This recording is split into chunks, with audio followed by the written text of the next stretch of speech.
Hello, ധാരാളം വൈറ്റമിൻസും മിനറൽസും അടങ്ങിയിട്ടുള്ള കോൺ പുട്ടാണ് കേട്ടോ ഇന്ന് നമ്മൾ ഉണ്ടാക്കുന്നത്. കോൺ അല്ലെങ്കിൽ ചോളം പുട്ട്. ഇപ്പോൾ കോണിൻ്റെ പാക്കറ്റ് പൗഡറാണ് എടുത്തത് കേട്ടോ. ഇതിലേക്ക് ആവശ്യത്തിന് ഉപ്പും കുറേശ്ശെ വെള്ളം ഒഴിച്ചിട്ട് നമുക്കിതൊന്ന് മിക്സ് ആക്കി എടുക്കാം. സാധാ പച്ചവെള്ളം തന്നെയാണ് കേട്ടോ യൂസ് ചെയ്യുന്നത്. ഒന്നിച്ച് കുറേ വെള്ളം ഒഴിക്കാതെ ഇങ്ങനെ കുറേശ്ശെ ഒഴിച്ചിട്ട് നമുക്കിങ്ങനെ എല്ലാ സൈഡും ഒന്ന് മിക്സ് ആക്കി എടുക്കാം കേട്ടോ. കട്ടകളൊന്നും ഇല്ലാതെ നൈസായിട്ട് തന്നെ നമുക്കിത് തരിയായിട്ട് കിട്ടും അങ്ങനെ ആവുമ്പോൾ. ഞാനിതാ കുറേശ്ശെ വെള്ളം ഒഴിച്ചിതാ ഈ രീതിക്ക് നമ്മൾ ലാസ്റ്റ് കുഴച്ചിട്ട് ഇങ്ങനെ കൂട്ടി പിടിക്കുമ്പോൾ ഒരു കട്ടയായിട്ട് വരും. ലാസ്റ്റ് പൊടിച്ചാൽ കണ്ടില്ലേ, ഒട്ടിപ്പിടിക്കാതെ പൊടിഞ്ഞു പോകുന്ന ആ ഒരു രീതിക്ക് വേണം കുഴച്ചെടുക്കാൻ വേണ്ടിയിട്ട്.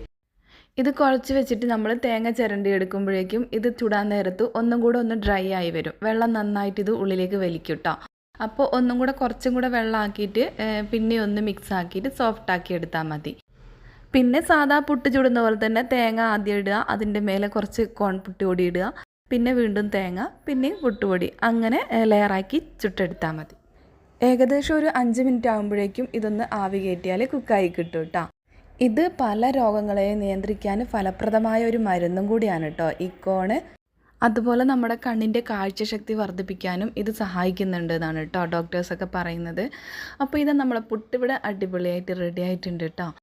കട്ടയൊന്നും പിടിക്കാതെ നല്ല തരിതരിയായിട്ടുള്ള പുട്ടായി കിട്ടിയിട്ടുണ്ട്. അപ്പോൾ വീഡിയോ ഇഷ്ടമായാൽ ലൈക്കും കമൻറ്റും മറക്കല്ലേ. അതുപോലെ അടുത്തൊരു നല്ല റെസിപ്പി ആയിട്ട് വരുന്നവരേക്കും ബൈ, ടേക്ക് കെയർ.